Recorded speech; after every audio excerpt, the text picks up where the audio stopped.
رسول الله صلى الله تعالى عليه وسلم. ربنا أرنا الحق حقا وارزقنا اتباعه وأرنا الباطل باطلا وارزقنا اجتنابه. ربنا آتنا في الدنيا حسنة وفي الآخرة حسنة وقنا عذاب النار. بەڕێزان و خۆشەویستانم، سەرەتا ئەمەوێ ئەوەتان عەرز بکەم کە ئەمڕۆ 4 شەعبانی ساڵی 1442 کۆچیە. ئەم شەوی بەراتە 15 شەعبانە. شەوی بەرات لە بینی یار و نەیارا زۆر قسەی لەسەر کراوە. هەندێک هەموو شتێکیان لەو شەوە پێ بەتاڵ بووە و پێیان وا بۆ هەروەکو شەوەکانی تر ئاساییە. هەندێکی زیادە ڕەویان کردووە چونکە ڕیوایەتێکی زۆری ضعیف و مەوضوع هەیە لەو مەسئلە کە باسییان کردووە. ڕیوایەتەکان زۆرن کە ئەوەندە سوورەتی یاسین بخوێنەوە، ئەوەندە سوورەتی قول هو الله بخوێنەوە، ئەبەو شێوازە نوێشکە و تەفسیلاتەکانی هەموو ئەو ڕیوایەتانەی کە باسی جۆرێکی تایبەت لە عەبدایەتی ئەکەن هەمویان یا ضعیفن یا مەوضوعن. بەڵام ئایا ئەم شەوە هەر وجودی نییە؟ یعنی ئایا هیچ فەزیلەتێکی نییە؟ چونکە مەسائلی هیچ شتێ وەکو فەزیلەت نییە لە شەریعەتە. بەتاتی فەزیلەتی زەمان ئیلا خوا جەل جەلالوهو خۆی بڕیارەدا. کەس ناتوانێت بڵێ زەمانی لە زەمانێک گەورەترە، مەکانێ لە مەکانێک گەورەترە، بڕیاری خوا نەبێ جەل جەلالوهو. ئەچینە خزمەت فەرمایشتێکی صحیحی پێغەمبەری خوا صلی الله عليه وسلم کە فەرمایشتەکە شيخ ألبانيش تصحيحي كردوه بصحيحي داناوه. أفرمي إن الله ليطلع ليلة النصف من شعبان. خواي قورا سيري كردوي عبد كان أكاتوا لشي 15 شعبانة واضحة. شي 15 شعبان نصف من شعبان وتأمشى وكديت شوارده لسر 15. خواي قورا سيري كردوي إنسان كان هر هموي أكاتوا تشيت كردو لو صالة. طبعا اطلاعي خوا زور 2 شەمان و 5 شەمان أعمالي عبد كان سير كاتوا. هندي الروايات بيانيان وإيواران رب العالمين سيري كردوا كان عبد كان كاتوا. بلام خصوصيتي أم سير كردنا تشيا أفرمي فيغفر لعباده. يعني خواي قول سبحان الله لعبد كان همو أبوري إلا مشرك أو مشاحن، إلا كسر نبي كشريكي بخوا قرادا وخوا بنامان با یا دوو کەس کە پێکەوە ڕقیان لە یەکترە و مشاجرە لە نێوانیانەیە. بەس خوا لەو دوو جۆرە خۆش نابێ، لە هەموو مەخلوقات خۆشە بێ. هەندێک لە زانایان ئەفەرمون حتا صاحبی کەبائیر ئەلەم شەوەیە خوای گەورە عەفویانەکە. ئەوەندە شەوێکی مبارەک و گەورەیە کەوابوو شەوی بەرات ئەسڵێکی هەیە. حتا پێغەمبەری خوا صلی الله عليه وسلم وەکو لە صحیح مسلمە هاتووە زۆر بە ڕۆژوو ئەبوو لە مانگی شەعبانە. پرسیاریان لێ کرد کە بۆ بە ڕۆژوو ئەبی ئەوەندە زۆر؟ فەرمووی ئەم شەوە ئەم مانگە أعمالي عبدكان بيشاني خوا أدري حز أكم كأعمالكاني مني سير كر بزماني بالرجوع سيري بك كأو فضيلتك زور قورية. شوازي أوي شوكي زندوكي تو الرجكي بالرجوع بي. طبعا الرجكي حتما للسنة شو كي مزانين همو سيانزو شواردو بانزا يكبر سنتك يقدر كسي بالرجوع بإشكالك نابه لروي شرعيه. بتابدي قدري خوا أمصال أو هابو يعني أما دو شما أو سنة إنسان بالرجوع بي. 3 شما 4 باڵێن 5 شەمە ئینسان سونە دوا و بە ڕۆژوو بێت. جومعە ئەیکرە 13 مانگ. شەمە کە ئەمڕۆ 4 بەیانی ئەکاتە 15 دواتر ئەکاتە 2 شەمە واتە 5 ڕۆژ لەسەر یەک ئینسان بە ڕۆژ سونەتە بە ڕۆژوو بێ. قەدەری خوا ئەمساڵ ئەوە بەرکەوتووە ئەتوانێت ئینسان ڕۆژووی تیا بگرێ. بەنسبەت شەوە ئایا شەوەکەی زیندووکەینەوە بە تاعەت زیندوی نەکەینەوە بە تاعەت چۆنە چ شێوازێ؟ طبعا قسەی زۆری لەسەر هاتووە لەبەرەوەی ڕێواتەکان ضعیف و مەوضوعن. عولەما زۆر قسەیان لەسەر کردووە. ابن تەیمیە ڕەحمەتی خوای لێبێ ئەفەرمێ إذا صلى الإنسان ليلة النصف وحده. أجر إنسان للشوي 15 شعبان خوي بتنها هالصان نيجي كر أو في جماعة خاصة يعني كومالي بيكا وبن لمالك لشوينك خريشي أو بن لغير مزجوتك أنا أفرمي خوخيان عبادتي أن أكر كما كان يفعل طوائف من السلف وكهندق للسلف صالح أو كاريان أكر أفرمي فهو أحسن أو إيشي كي زور باشي كردو. أجر شوك الزندوكاتوا أفرمي بالله أجل لمزجوتك أنا كوبنا وكو شواني قدري لي بكري وأنا أفرمي أو بدعته نابي بكري بالله أجل إنسان بخاصي خوي شوك الزندوكاتوا وطاعة عبداتي شوي كي زور جوري جرينج لبين يار ونيار أبي مبزانين وسطيتك هي كأيج أو أمشى وفضيلتك زور تايبتي هي والشوي اللي بردي رب العالمين بويا السلفي صالح هميشا للشواني براتا کام خواردنیان زۆر تایبەت و ئەویان ئامادە ئەکرد بۆ ماڵ و مناڵیان و تەوسیعیان ئەکرد لە مەسائیلی خواردن و خواردنەوە و ئەثەری نعمەتەکانی خوا بەسەریانەوە دەرکەوێ و شەوەکەشی ئیستیغفاری زۆریان ئەکرد لعل رب العالمین بیان گێڕێت لە یەکێک لەوانەی کە لە هەموو گوناهەکانیان ئەبورێ ئەوەکو سەرەتایەک حەزم کرد کە ئەم ڕۆژە مبارەکەیە و بەرەو ئەم ئێوارە مبارەکە ئەڕۆین ئەمانە لە خزمەتانە باسکەم و ئەچینەوە سەر دەرسەکەی خۆمان ژیانی هاوڵانی پێغەمبەری خوا صلی الله عليه و آله وسلم سێبەری ژیانیان و گوزەران لە خزمەتیانە چێژێکی زۆر تایبەتی هەیە ئەمانە دەریایەکن لە میهرەبانی لە عەتف لە سۆز لە خواناسی چاوەکانی سەریان پێغەمبەریانی صلی الله عليه وسلم بینی بوو هەندێکیان چاوەکانی سەریان جەبرائیلی بینی بوو بۆیە ئەصحاب پلە و ڕوتبەیەکی زۆر گەورەیان هەیە ئەوان زەمەنی ئەوان بوو ئەم قورئانە پیرۆزەی کە ئێستا لە بەردەستی ئێمایە لە زەمەنی ئەوانە هاتە خوارەوە پێغەمبەری خۆشەویستمان فەرموویەتی صلی الله عليه وسلم خەیر القرون قەرنی ئەو شاهدی بۆ داوان باشترین لە قەرنەکانی ئومەتی ئیسلامی قەرنی هاوڵانی پێغەمبەری خوایە صلی الله عليه وسلم ئەمڕۆ لە خزمەتتانە حەزم کرد یەکێک لە عەشەرەی مبەشەرە لە خزمەتیا بین کە تەڵحەی کوڕی عوبەیدیللایە کە تەڵحە نەسەبەکەی لەگەڵ ئیمامی ئەبوبەکرا تێکەڵ ئەبێتەوە واتە چۆن ئیمامی ئەبوبەکر لە بەنو تەمیمە ئەمیش لە بەنو تەمیمە و هەردووشیان لە مڕەی کوڕی کەعبە لەگەڵ نەسەبی پێغەمبەری خوایە صلی الله عليه و آله وسلم یەکە گرنەوە واتە لەلایەکەوە نەسەبی لەگەڵ خۆشەویستمانە تێکەڵ ئەبێ لەلایەک نەسەبی لەگەڵ سەدیقا تێکەڵ ئەبێ تەڵحە یەکێکە لەو گەنجانەی کە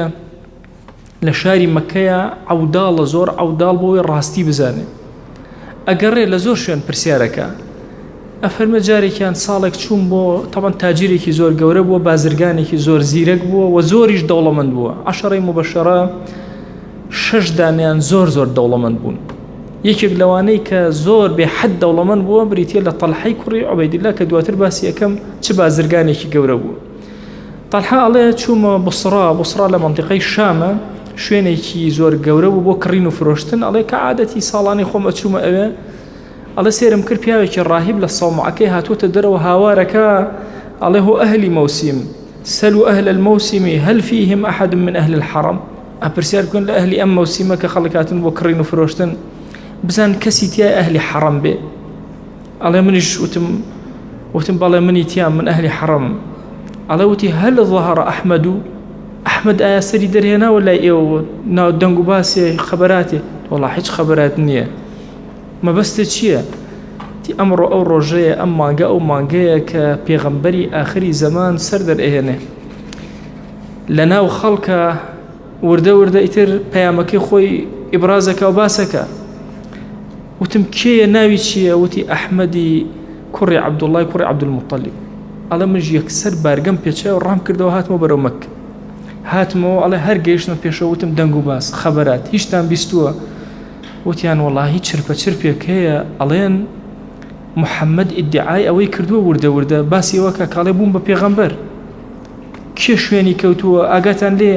وتیان وەڵا ئەبوبەکری سیدیق لە بەنی تەمیم شوێنی کەوتووە خزمی خۆت ئەڵێ بە پەلە ڕام کرد چوون بۆ لای حەزەتی ئەبوبەکر وتم ڕاستە ئەم شتە وتی ئەرێ وەڵا ڕاستە تۆش ئیمانە پێهێناوە ئەرە وەڵا منش ئیمانم پێهێناوە ئەڵێ پێوتم دەی تۆش ئیمانی پێبێنە وتم وەڵا منیش ئیمانی پێهێنم بەڵام شتێکی زۆر سیر لە بوسڕا بووم شتێکی ئەوان بیست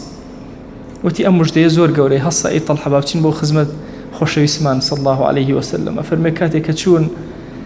شایەتمانی هێنا لە خزمەتی ئەو ئەم داستانەی بۆ گێڕایەوە ئەفەرمێ فەسڕ بذلك رسول الله صلی الله عليه وآله وسلم زۆر دڵی خۆش بووم بەم خەبەرە تەڵحە ئیمانی هێنا لەناو بەنو تەمیمە دوو کەس کەمترین ڕێژە لە هاوڵانە عقاب و عەزاب دراون سەیدنا ئەبوبەکر چونکە بەنو تەمیم پارێزگاریان لێ ئەکرد لەگەڵ تەڵحە یەک جار ئەم دوانە عەزیەتیان درا و ئازار دران ئەویش ئەوە بوو کە نەوفەلی کوڕی خۆیلد کە پێی ئەوترا ئەسەد و قوڕەیش وا ناوبانگی دەرکرد بوو هات هەردووکیانی پێکەوە تون پێشدا لە کۆڵەکەیەکەوە هەردووکیانی بەستەوە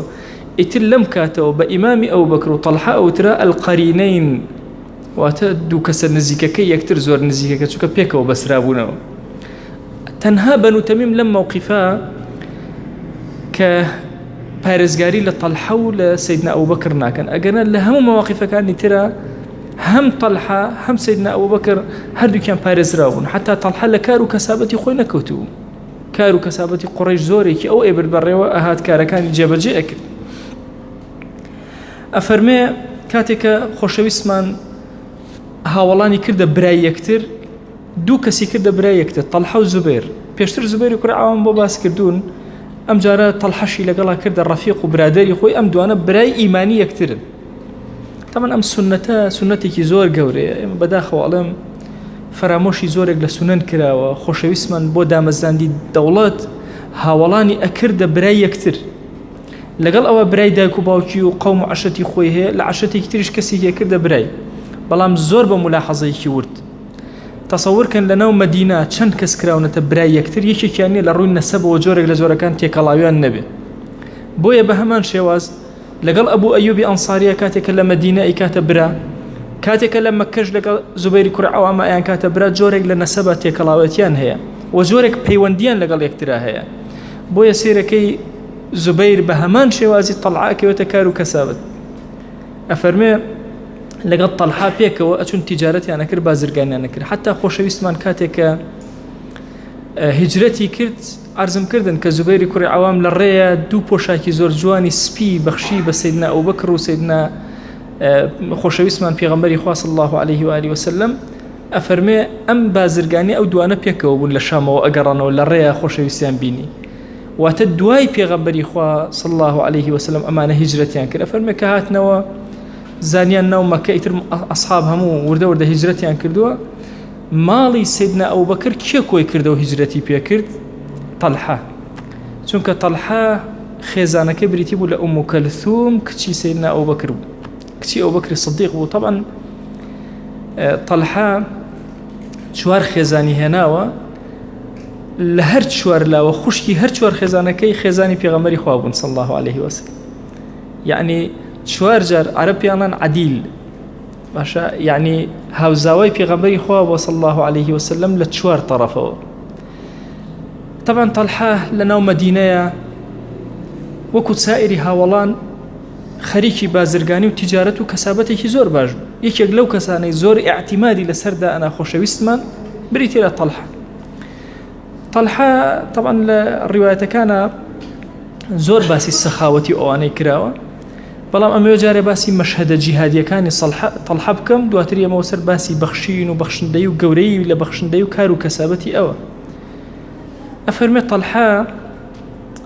یەکێک لەو شتە زۆر گرنگانەی کە هەی بوو بریتی بوو لە ئەو غەزەوات و جیهادە زۆر گەورەی کە بەرپای ئەکرد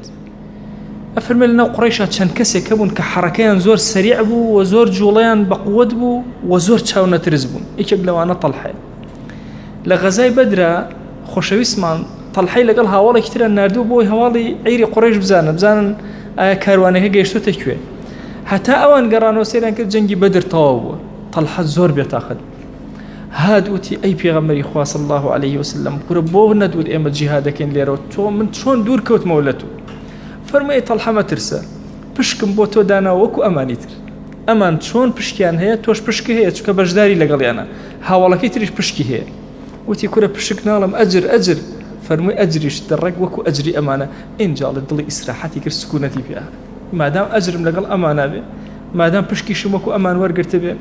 بەڵام لە دڵیان شتێک ما بووە خواخوای فرسەتێکی بوو تۆڵەی ڕۆژی بەدر کاتەوە ئەفەرمێن لە غەزوەی ئوحدا خوا ئەم فرسەتی طەلحە خۆشەویستمان صلی الله عليه وسلم ئەفەرمێ لە ڕیوایەتێکە وەڵڵاهی دوو کەس زۆر نزیک بوون لێم لە غەزای ئوحدا کە لای ڕاستم سێرە کرد سێرەکەم جوبرائیل وەستاوە کە لای چەپم سێرە کرد سێرەکەم طەلحە وەستاوە دوو کەس زۆر نزیک بوون لە من جوبرائیل و طەلحە ئەفەرمێ 12 کەس بە دەوری خۆشەویستمانەوە دەورەیان دابوو بە هیچ شێوازێک نایانێش کەس نزیکی کرد ئەوە جەنگە و کافران هەموو هێرشیان خستە سەر ئەوەی کە خۆشەویستمان صلی الله عليه و آله وسلم شەهید کەن فەرمووی کێ ئەمانەمان لێ دوورە خاتەوە طەلحە وتی من وتی نا طەلحە تۆ نا یەکێک لە ئەنساریەکان فەرمووی من 11 لەمانە شەهید بوون تەنها طەلحە مایەوە بە دەوریەوە ئەفەرمن ئەصحاب والله ڕۆژی ئوحد ڕۆژی طەلحە بوو جەنگی 12 کەسی ئەکرد أو بخوشي اسمان صلى الله عليه وآله وسلم كما قرايا ولا جنگك هتاوكو بروكيوي أحد لشوينك برندار بو بردكي زور قورا دانرابو نيأتواني بس بردك هل سركوه يكسر طلحة پشتی خوی نوی کرد وی خوشی اسمان قصب خاطر سر پشتی أفرمي قاچی خسته سر پشتی طلحة و سرکود تیرک هاد و پیغمبری خواه صلی الله علیه وسلم بدسی تیرکی راگیر کرد دسی توشی شلل هات كاتك واتشون سر بردك سيدنا أبو بكر لقال أبو عبيدة جراحة قيشنا لاي بيغمبري خواه صلى الله عليه وسلم باوش يا موكدو يا رسول الله فريئة كوتين وسيان تدايب كان فرمي براكتان طلحة فريئة كون نظيفي خيانية أفرمي سير ما كنت طلحة براوته يتر هيشتو أنا إنما أفرمي لا أهاتين خزمة خوشي اسمه لا أتونا ولا طلحة تونك أمري فرمو بو أهاتين لا خوشي أتونا ولا طلحة سيدنا أبو بكر فرمك سيدي لا شيء طلحم كرسيرة كم حفتاو أون دبريني بيوية شويني رمو وشمشير وتير حفتاو أون دبرين بلا شويتي لخزمتي خوشويستا صلى الله عليه وسلم لدواي أم جنگ ولا مشهد كان همو طلحة بجداري أكا بلام زور بكارامي بجدارينا كاتوكو دسكي توشي الشلل هاتو جاري كان لخزمت خوشويست معنا صلى الله عليه وآله وسلم فرموي پرسیاریان لێکرد کابراایکی عرابی ئەسحاب هەموو جارێ طبعا ئەگەر شتێکیان نەزانایە هەوڵیان ئەدا کەسێکی عرابی دەشتێکی بدۆزنەوە پرسیارەکە بکە خۆیان ڕویان نەبوو ئەفەرموون کەسێکمان دۆزیەوە وتمان وەرە هەرچیت کردو ئێمە لەم ئاەتە تێناگەین من المؤمنين رجال صدقوا ما عاهدوا الله عليه لەناو ئیمانداران کۆمەڵی ئیماندار هەن زۆر صادقن ئەو عەهدەی لەگەڵ خۆیان کردویانە بەجێیان هێناوە فمنهم من قضى نحبه ومنهم من ينتظر هيانا كتايب جياني هاتوا هشيانا تشاورئك على تين اجيشني قضى نحبه يعني شي وتمام كابرا عربيه تخو برسير كبزانا قضى نحبه يعني شي على شو خدمه خوشوي اسمان هاي خوشوي ساتم برسياركم هيا فمنهم من قضى نحبه يعني شي جوابي نداو جاري دوم جاري سيام جاري سوارم برسيارك هيد جوابي نداو دوای نوێژ طلحة خويسي بروا دەستی طلحة گەروتی کێ بوو پرسیاری کرد وتی من بووم ئەی خۆشەویست فەرمووی ئەمە فمنهم من قضى نحبه ئەمە ئەو کەسەیە کە ڕۆشتووە لێرە نەماوە کێ حەز ئەکا شەهیدێ ببینێ کە بەسەر زەویە ئەڕوا بریتێ لە طلحة ئێمە لە هەموو غەزەواتە الشەهید الحەیمان هەیە کەسێک شەهیدە و زیندووە یەکەمین کەس ئەو ناوی پێ بڕا طلحة بوو طلحة و ناوی پێ بڕا شەهیدی زیندوو كسيك أخوة شاهدي بو أدا بيغمري خواه صلى الله عليه وآله وسلم شاهدي بو أدا فمنهم من قضى نحبه أم طواب خواه يقول جاري كتر جياني داوته تصور كان أقريك اللي إما طوابيته جياني بيته بس خليك الشونيرج ودين داري أبي الله تعظم من مرد مقرامه دوستيكم هبو خزان ومالو منالي سوتان وخوشي دواتر خزمكاني تلفوني وكلم تيما وصلت وفري أم دوستكوا أخوان لمال نيتدرو قرآني كي قوري كردوته ونيوجك قرآن أخوة نيوجك نكاسبي أكا هيجنا أكا خواردنا أخوة كتشوم سيرقان فعلا أوي شانزر رجل مالو نهات بدرو دواء وتشاق بوبويو كاكا من مرد وزينو بمو تازب يمونا وبازار كاكا ورونا وبازار ورا خلي كارو كسابته طبعا أساس يجني هي أو كسا وباسي أو كاتيه كبكا سرتاي أو طبعا أي فرمو أي والله ما وصل لو كاتيك إتر كوتا هناسم بو أي والله تشي جناهم كردو لم سرزيو هاتوزين أي والله منال بوم ناز بولي ناز السر مالانم دزيو بخوا لو كاتا هاتو يد هر تشي جناه كردوم هاتو أي تمن شون بيمو ناو خلق شون بيمو سبحان الله يكيد لو أنا طلحية دي قد بدن أبم شوازة خوشو اسمان أفرمي من سره أن ينظر إلى شهيد وهو يمشي على الأرض فلينظر إلى طلحة ابن عبيد الله هر كسيك أيو الشهيد ابنك بسر زوية أروى باسيري طلحي كوري عبيد الله كا خوشو اسمان صلى الله عليه وآله وسلم همو جاري أي بإني أيو أما بيشيني منا لبيش منا ويلا الدنيا ولا آخرة سلفي في الدنيا والآخرة يكو مال ناوي لنا ناو خوشو اسمان يكيب لنا وكان ناوي لنا بطلحة الخير طلحي خير يكيب لنا وكان طلحة الفياض طلحة الجود يعني طلحي دسكراوا طلحي جود شون أسبيكي زور تجرو أروا سخاوتي أبو شوازو بزين كاسبي طلحة شون طبعا إما خلقي مسلمان دائما زور كتركيز خمسر أوا ئێمە هەمیشە ئەم فکرەیە لەم زیهنمانە چەسپیوە کە فکرەیەکی هەڵەیە ئەمانەوێ بڵێن ئاخرەت بۆ ئێمە دنیا بۆ خەڵک، ئەمە غەڵەتە. وەها نییە کەسی موسڵمان دنیا واز دەبێنێ بۆ کافران و بێدینان. باشترین جۆری ماڵ ئەو ماڵەیە کە بەدەست کەسی موسڵمانەوەیە، باشترین جۆری ماڵ ئەو ماڵەیە کە بەدەست کەسی موسڵمانەوەیە. بۆیە ئێمە هەر یەکێک لە ئێمە ئەبێ بەڕاستی زۆر ئازانە لە بازاڕ و کەسابەتە زۆر وریانە مامەڵەکەین، نابێ بوەستی. ئەفەرمێ هەموو ڕۆژێک تەڵحە قازانجەکەی چەندێ بوو؟ هەموو ڕۆژێ 1 ملیۆن درەم، ئەلف دیڕهەم هەموو ڕۆژێ. کاسبی لە ناو عێراقا هەبوو، لە ناو شاما هەیبوو، لە میسرا هەیبوو، لە ناو مەکە و مەدینەیە هەیبوو، ئەنواع باخی هەبوو، خورما هەمووی ئەدا بە ئیجار. ئەو هەموو کار و ئەو هەموو بازرگانی ئەکرد. ئەفەرمێ بازرگانێکی ئەوەندە تەوسیعی ئەکرد 4000 دیناری ئاڵتون بیرکەرەوە، هەندێک ڕۆژ 4000 ئاڵتونی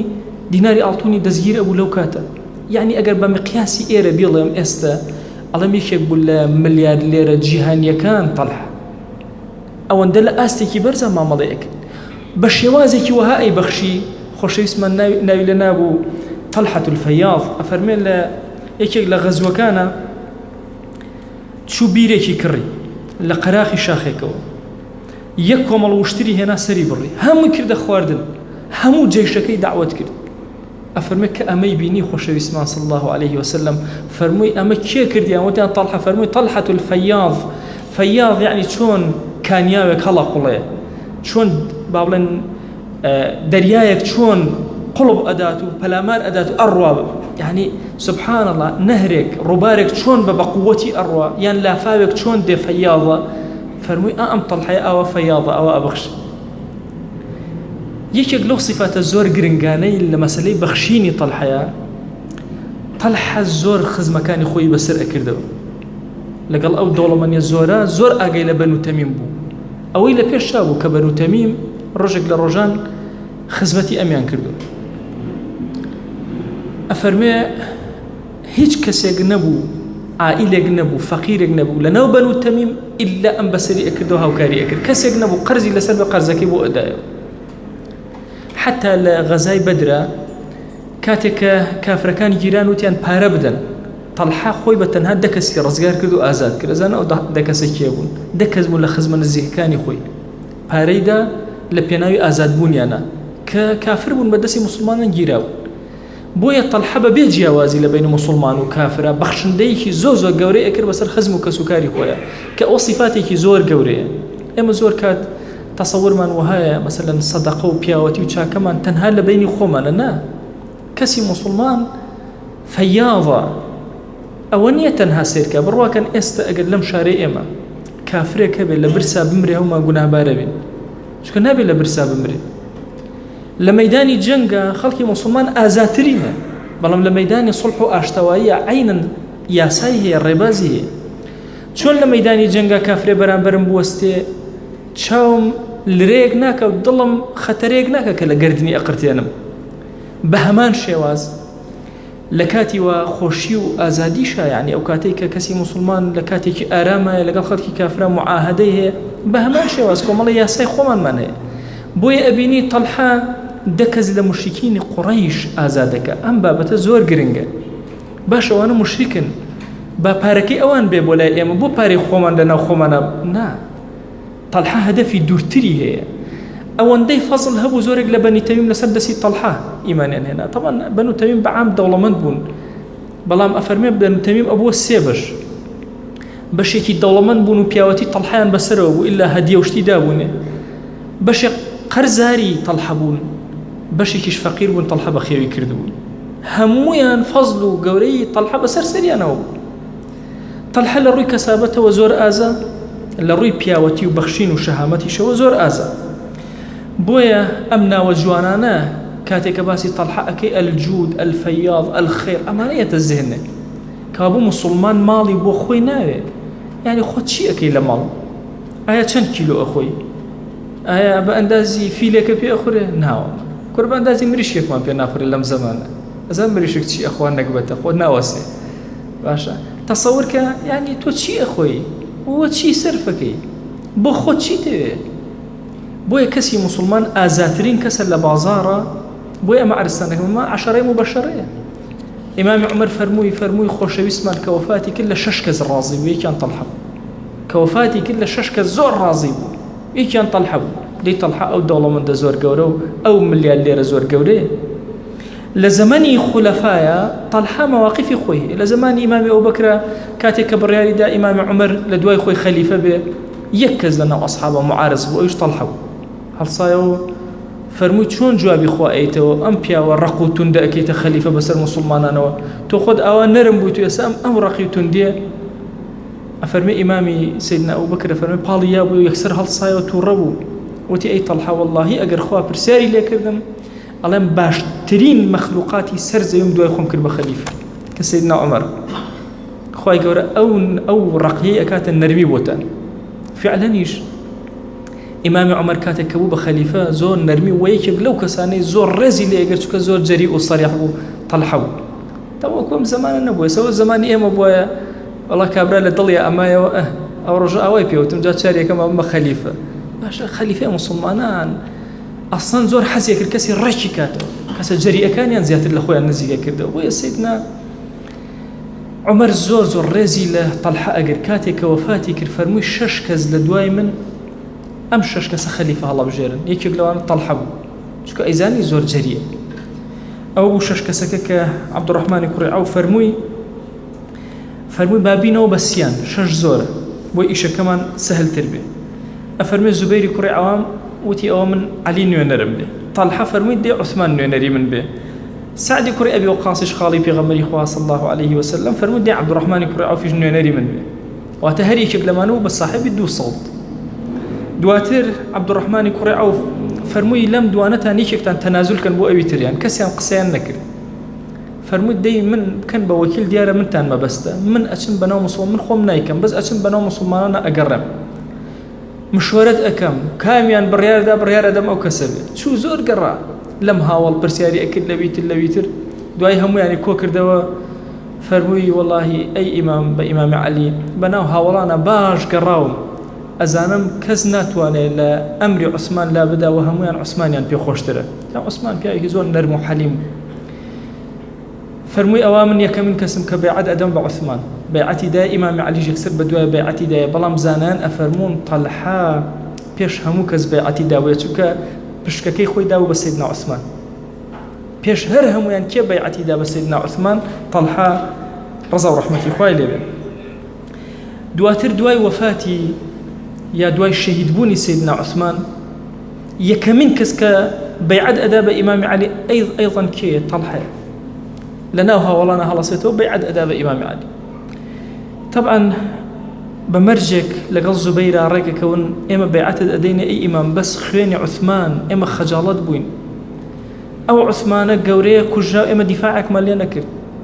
سەیدنا عەلیش ئەیزانی ئەمانەی کە عوسمانیان شەهید کرد زۆر منەظەمن زۆر کار بە وردی ئەکەن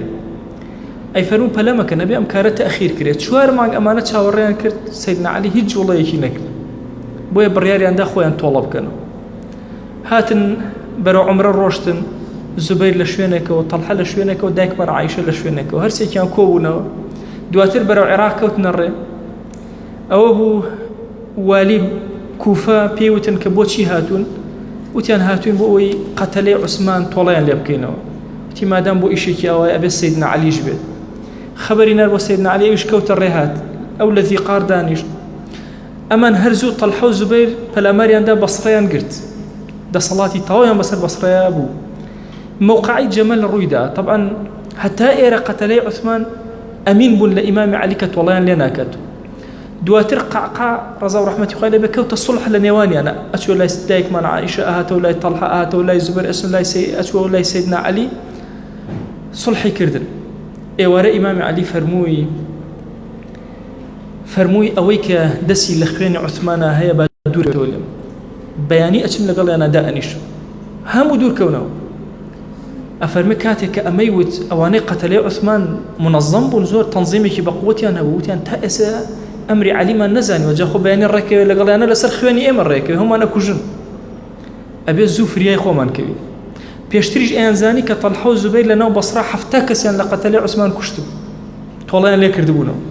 وتیان بۆخوا هەمومان ئیبادە ئەکەن ئەمان کوژن بەیانی عەبدوڵای کوڕی سەبە پێیوتن کاتێکەوە نزیک ئەبنەوە جێشەکان لە یەکتر کە ڕێحلە دەست پێ ئەکا کەس تەنجیا نەبنەوە لە عەلی لەوێ یەکسەر شاخ مەجلی ئەو مەجڵ بێ سوی خوێنی هەمومان فەوتە بۆیە کاتێک کە هاتن لەوێ جەنگ یەکسەر دەسی پێکرد بەبێ ئیرادە هیچ لایە تەلحەیەکە بگرسێنێتەوە هاوارێ کرد یا ئەصحاب ئەنصتو ئەی هاوڵەکان بوەستنەوە ئەصحابی جەمەل بوەستنەوە ئەصحابی عەلی بوەستنەوە لەم کاتە کەسێکی مەجهول کە دیارە بە تایبەت دانرابوو تیرێکیدا لە ئەژنۆی تەلحە بەڵام لە شوێنێکی زۆر حساسیدا نەزیفی خوێنی بەر وردە تەلحە خۆی پێ نەگیرایە و لەسەر ئەسپەکەی کەوتە خوارەوە دواتر شەهید ئیمامی عەلی کە ئەمەی زانی زۆر غەمبار زۆر خەفەتی خوارە فەرمووی کاتێک کە هات خۆڵی سەر دەموچاوی تەلحەی لابرد فەرمووی والله ئەو کەسەی کە عەلی ئەو کەسەی کە تەلحەی کوشتووە هەر لە ئێرەوە ئەڵێم موژدەی بدەنێ بە ئاگر چونکە والله ئەم کەسێک بوو لەوانەی کە پێغەمبەری خوا صلی الله عليه و آله وسلم لێ ڕازی بوو خۆزگە ئیمامی عەلی ئەفەرمێ 20 ساڵ پێش ئێستا بمردمایە کوشتنی تەلحەم نەبینیایە طبعا سيدنا طلحة كأهل كرمة سبحان الله أهل كرم أجر هلاش كان هلاكان ينون به علماء فرمود سخاوتان زور به أو كسيك سخاوتي زور به هلاكان يشيون بن مهما كان هل دارج أفرمكاتك ولا بصر الناشتيان لشوينك كسيك سيجر طلحة تخوي أيوت أو بردمي هاد ابن عباس يجرى أوتي وشتيك أو هاي حالتك أو خوا ابن عباس كتشو سيري كر فعلا أو لا لقبركي بردوه قبركان قواستوا أفرمون والله أو رنقوش يوازو شكلي وكو خوي ما بو هيج قران كاري بسرنا بونيكي زور خوشي كافور لأنه تشواني شيريني أهات هل لو شيناه لبصرة ما يوا صالي 1973 لنزيق قركي وزارة أوقاف عراقي مزگەوتێکیان دروست ساڵی 2006 کاتێک کە فتنەی شیعە عێراقی داگیر کرد یەکێک لەو شوێنانەیەکەوە تەقێنرایەوە گۆڕەکەی سیدنا تەلحە ئێستا کەس نازانێت گۆڕەکەی سیدنا تەلحە لەکوێ ئێمە ئەمڕۆ کە ذیکر و یادی ئەو کەڵە پیاوە گەورە ئەکەی ئەو فتنەی کە دەستی پێکرد کۆتایی پێ نەهات دەستێکی خەبیث و پیس زۆر شوێنی مقدس و پاک و جوانی کاول و وێران کرد یەکێک لەو شوێنانە گۆڕی ئەم کەڵە پیاوە ئەم پیاوە بەرزەیە دیارە ئەصحابی ڕەسوڵ الله صلی الله عليه و آله وسلم زۆر وەصف و ثەنایان هەیە لەسەر سەیدنا تەلحە کە پیاوەتیەکی گەورەی بەسەر هەموویانەوە هەبووە و خۆشەویستی پێغەمبەری خوا بووە صلی الله عليه وسلم ئەمەوێ کۆتای دەرسەکەم باسی شکڵی تەلحەتان بۆ بکەم تەلحەی شیرین لای پێغەمبەری خوا صلی الله عليه وسلم یەکێک لە کوڕەکانی ئەگێڕێتەوە ئەڵێ باوکم دەموچاوێکی سپی و سووری هەبوو و قژەکانی زۆر زبر بوو و زۆر ڕق بوو بۆیە زۆر کات لە جەنگەکانە دیقەتم ئەدا یا لە جوڵۆ حەڕەکەی باوکمە دیقەتم ئەدا مووەکانی سەری بە هیچ شێوازێ نەئەجوڵا ئەوەندە توند و قایم بوو باڵای مام ناوەند بوو بەرەو لای کورتی ئێڕوانی کاتێکەوە لای ئەکردەوە ئەوەندە بە تند و تۆڵی لای ئەکردەوە قەت بەلایە لای نەئەکردەوە هەموو لای ئەکردەوە کاتێک کە ڕووی ئەکردە کەسێک قەت نەمبینی باوکم جارێک لە جارەکان ئەوە بەو شێوازە لاکاتەوە بەرامبەر بە کەسێک قسەی لەگەڵ کەسێکا کردە هەموو ڕووی خۆی لێ وەرئەچەرخان و سەیری ئەکرد و تەماشای ئەکرد و قسەکەی لەگەڵا ئەکرد ئەفەرمێ باوکم کاتێک کە وەفاتی کرد پارەیەکی زۆر گەورەی بەجێهێشت کە واریداتەکانی لە شام و لە مەککە و لە مەدینە و لە زۆر شوێنەوە ئەگەڕایەوە اینجا زانیمان باوکمان چی پیاوەتی و گەورەیەکی لەگەڵ بەنو تەمیما کردووە چەند فەقیری بەنو تەمیم لە بەردەم ماڵەکەمانە وەستان و داوای هاوکاریان ئەکرد لەوەی کە لە باوکم بەجێماوە کە باوکم وەسەتی تایبەتی بۆ کردبوون بۆیە ئەم هاوڵە خۆشەویستەی پێغەمبەری خوا صلی الله عليه و آله وسلم ئەفەرمێ لە دوای مەعراجەوە کە گەڕایەوە فەرمووی ئەی تەلحە لە هەر شوێنێکی بەهەشت ئەچووم تۆ مەبینی أنت سلفي في الدنيا والآخرة تولى بيش موي لجنگك لا بيش موي لآخرتي شهر لا بيش موي أو ندخل شو يسمون بجورة باسي طلحة كده طلحة بەو شێوازە و بۆ فتنەیە شەهید بوو و بەو فتنەیەش گۆڕەکەیان تەقاندەوە و ئێستا نازانین گۆڕەکەی لەکوێ. ئاثەوار و مەنتیقە و شوێنەکە دیارە، بەڵام تەواوی مزگەوتەکە و ئەتوان لە یوتیوبە سەیری بکەن، شوێنەکان دیاریە کە مەرقەد و مزگەوت و هەمووی تەقێنراوەتەوە، هیچ ئەسەر و شوێنەکەی هەر ئەسەری نەماوە. دیارە ئەوەش ڕەحمەتێکی ڕەب العالەمینە تا ئەم زەمەنە قبری پڕبەرەکەتی تەڵحە لەو شوێنە بمێنێتەوە و دواتریش نەمێنێ. ئێمە لە خزمەت ژیانی هاوڵانە هەر جارە و هەر یەکەیان لە سوچێکەوە سوودی لێوەرەگرین. بڕواکەن کاتێک کە حیاتی تەڵحەم ئەخوێندەوە شەرمەزار ئەبوو کە کەسی موسڵمان نابێ بەڕاستی کەسێک بێ لە ناو بازاڕان نەبێ، نابێ کەسێک بێ بە مەعاشێکی کەم ڕازی بێ. خۆ تەڵحا یەکێک بوو لە ئەوائیلین، ئەوەندەی پارە ئەدرایە ساڵانە کە بەشی بکە بەسەر و زیادەوە، بەڵام وازی لە بازرگانی خۆی نەهێنا، کار و کەسابەتی ئەکرد، ئەو هەموو فەقیر و ئەو هەموو خەڵکە بەسەر شانی ئەوە. بۆیە لەم زەمەنە زۆر پێویستمان بە کەڵە پیاوانی وەکو تەڵحە هەیە، بازار لە مشتی ئەمانە بێ نەک لە مشتی کافر و بێدینە بێ. اقتصاد بۆ ئومەتی ئیسلامی زۆر گەورەیە. لە قورئانە هەموو کاتێک کە باسی جیهاد ئەکرێ، باسی جیهادی ماڵ لە پێشە ئەکرێ. دیارە ماڵ ئەهەمیەتی خۆی هەیە، بەخوا هەتا ئێمە ئیستیقلالەتی مالیمان نەبێ، ئیستیقلالەتی سیاسی و عسکەریشمان نەبێ. وەیە ئومەتی پێغەمبەری خوا صلی الله عليه و آله وسلم پێویستی بە تەڵحە ئاساکانە کە حیاتی خۆیان، کاتی خۆیان، عمری خۆیان لەناو بازاڕە سەرف بکەن بۆ کۆکردنەوەی نعمەتەکانی خوا لەسەر زەوی. خوای گیان ئێمە ئەمڕۆ ژیان و حیاتی خۆمان لە خزمەت هاوڵێکی زۆر شیرینی ئەهلی بەهەشتا بەسەر برد. دەی ئەڕبی خوای گیان سڵاوی ئێمە لەم ڕۆژە مبارەکە بگەینە تەڵحە یا ڕەب العالەمین. خوایە سڵاومان بگەینە پێغەمبەری خوا صلی الله عليه و آله وسلم. خوایە سڵاومان بگەینە لە تەواوی هاوڵان یا ئەکرەم الئەکرەمین. خوایە ناومان لە خزمەتیانە بێنە. خوایە ئێمە عەبدانەین کە لەم زەمەنی فتنە حەز ئەکەین بەشێک لە ژیانمان لە خزمەتی ژیانی ئەم گەورە پیاوانە بەسەر بەرین. خوایە ئێمە زاهیر و دەموچاو و شکڵ و شێوازت وەکو هاوڵان کردوین. تو گەورەی خۆت خوایە دڵ و دەروون و ڕۆح و ئازایەتی و پیاوەتی و مەردایەتیمان وەکو هاوڵان لێ بکە یا ڕەب العالەمین. خوایە داوات لێ ئەکەین ئەمڕۆ ئومەتی خۆشەویستمان زۆر لە ناڕەحەتیایە، زۆر کەم و کوڕیمان هەیە. یا ئیلاهی کەم و کوڕەکانمان چارەسەر کە. خوایە کەم و کوڕەکانمان چارەسەر کە. خوایە بمان کەرەوە سەید و قائیدی عالەم یا ڕەب العالەمین. خوایە بمان گێڕەوە سەر ئەو ڕاستە شەقامەی کەوا ئەصحابی لەسەر بوون. خوایە لە ڕووی سیاسی و عسکەری و اقتصادی و ئیعلامی و لە هەموو ڕۆکانەوە پێش دنیامان بخە یا ڕەب العالەمین. خوایە ئێمە بکەرەوە خەلیفەی خۆت لەسەر زەویە یا ئەکرەم الئەکرەمین. یا ڕەبی خوایە داوات لێ ئەکەین بە ناوی جوانت بە سیفەتی بەرزە ئەم کەلیماتانەمان لێ قبوڵ کە، ئەم گوێگرتنەمان لێ قبوڵ کە. یا ڕەبی خوایە لێت ئەپاڕێنەوە لێت ئەلاڵێنەوە هەرچی گرفتمانە بۆمان چارەسەر کە. خوایە گرفتەکانمان بۆ چارەسەر کە. یا ئیلاهی کێشە و مەشاکلمان زۆر زۆر لە ژیانە، یا ئیلاهی هەمووی ئەسپێرین بە تۆ، تۆ خاوەنی هەموو شتێکی لە کەون و کائیناتە، گرفتەکانی ئێمەش چارەسەر کە یا ئەکرەم الئەکرەمین. یا ڕەبی خوایە داوات لێ ئەکەین ئەم شەوی بەراتە و شەوی ڕەحمەت و بەرەکەتی تۆیە. یا ئیلاهی لەسەر جەم گوناهەکانمان خۆش بە. تو گەورەی خۆت گوناهێ بە ئاشکرا کردومان عەفومان کە، گوناهێ بە پەنهان کردومان عەفومان کە، گوناهێ نەمان زانی و کردمان عەفومان کە، گوناهێ زانیمان و کردمان عەفومان کە، گوناهێ لەمەوە پێش کردومان عەفومان کە، گوناهێ لەمەوە دوا ئەیکەین و فریای تەوبە ناکەین عەفومان کە. خوایە گوناهێ گەورە بوو کردمان عەفومان کە، گوناهێ بچووکە و کردومان عەفومان کە. یا ئیلاهی ئێمە گوناهەکانمان بەرز بوونەتەوە تا ئاسمان، بەڵام مەئیوس نین لە ڕەحمەتی تۆ یا ئیلاهی. لە تەوبەکاران قبوڵمان کە، عەفومان کە، بەزەیی بەسەرمانە ببارێنە، لێمان خۆش بە. یا ئیلاهی داوات لێ ئەکەین بە گەورەی خۆت لە گوناهی دایک و باوکمان ببوورە، لە گوناهی برا و خوشەکانمان ببوورە، لە گوناهی خێزان و هاوسەر و مناڵمان ببوورە. خوایە لە گوناهی خۆشەویستانمان ببوورە، لە گوناهی مامۆسا و قوتابیمان ببوورە. یا ئیلاهی داوات لێ ئەکەین لە گوناهی خزم و کەس و کارمان ببوورە. یا ئیلاهی داوات لێ ئەکەین بە گەورەی و ڕەحمەتی خۆت لە گوناهی مردوەکانمان ببوورە، تایبەت ئەو مردوانەی بێکەسن و لە ئومەتی خۆشەویستمان کەس نە دوعایان وە بکە. یا ڕەبی خوایە ئێمە لێت ئەپاڕێنەوە لە گوناهی هەمویان ببوورە. یا ڕەبی خوایە داوات لێ ئەکەین بە ناوی جوانت بە سیفەتی بەرزە بە ئیسمی عەظەمت کەڕەم و ڕەحمەتی خۆت بەسەرمانە ببارێنە، عەفو و عافیەتی خۆت بەسەرمانە ببارێنە. یا ڕەبی خوایە داوات لێ ئەکەین ڕزقی حەڵاڵمان زیاد کە، لە قەرزاری ڕزگارمان کە، ئەوەندە حەڵاڵمان بدەرێ محتاجی حەرام نەبین. خوایە محتاجی حەراممان مەکە. يا إلهي محتاجي حرام من مكة، يا إلهي محتاجي حرام من مكة،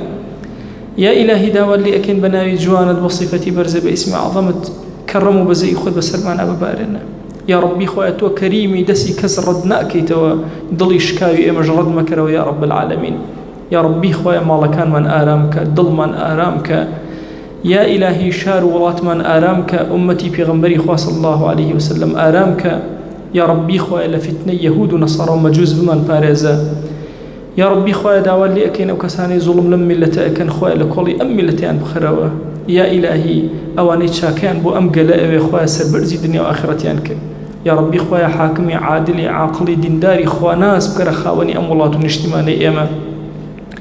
يا ربي خويا فاسدين ومفسدين لمولاتي إيما دور خروة يا رب العالمين. يا ربي خويا أواني بظلم وكفر ظلم أكل لم ملة وكافر بيدين يا إلهي سريان شرك الزليل. يا إلهي شون لغزوي أحد وبدر وخندق وحنين زورق لغزو كان يا إلهي سرد شور كردن خويا سريان شورك يا رب العالمين. يا ربي خويا أمولاتي إما داير كرا وبدز يهود ونصارى وخويا رزقار مانك. يا إلهي رزقار مانك أمت بخرا وسرق حاشكاني خويا إلهي خويا داودي أكين برحمته بزي خود أواني بأدبي برامبر بمدين الشيرين أكن. يا إلهي داودي أكين بقوري خود أجر جاقي هدايتيان بدا جاقي هداية نين يا إلهي لكوليان كروا. يا ربي خويا داودي أكين برحمته بزي خود بمن جرى لو عبداني كتوليان راضي خويا لمن راضيبه خويا لمن راضيبه خويا لمن راضيبه يا رب العالمين. يا ربي خويا نيوتوان من بقربوا خير هداية من بدا يا رب العالمين. لأن خوش كان بمن بارزة شفاء من بدا شفاء بسر أمتي في غنبري خواه صلى الله عليه وآله وسلم ببارنا. يا ربي خويا إما زمان من كل الدعاء يا إلهي دعاء كينو أبارينا وألاضينا وبزماني في غنبري خواه صلى الله عليه وآله وسلم. خويا أو خوش يستمن لهم عمريا هر دعاء كردو هر شاكي دعوة كردو يا إلهي إمج دعوة لي أكينو بيمان عطاك هر خرابي أو خوش يستمن بناي بيقرتوي خويا إمش بناءت بيقرينو بنا من بدا. يا ربي خويا أم دعانا من قبولك خويا أم دعانا من قبولك خويا أم دعانا من قبولك. آمين آمين والحمد لله رب العالمين. وصلى الله على سيدنا محمد وعلى آله وصحبه وسلم تسليما كثيرا أبدا إلى يوم الدين. خويا يقول لبناهي من الشيء وجبوري وخويا من قبولك.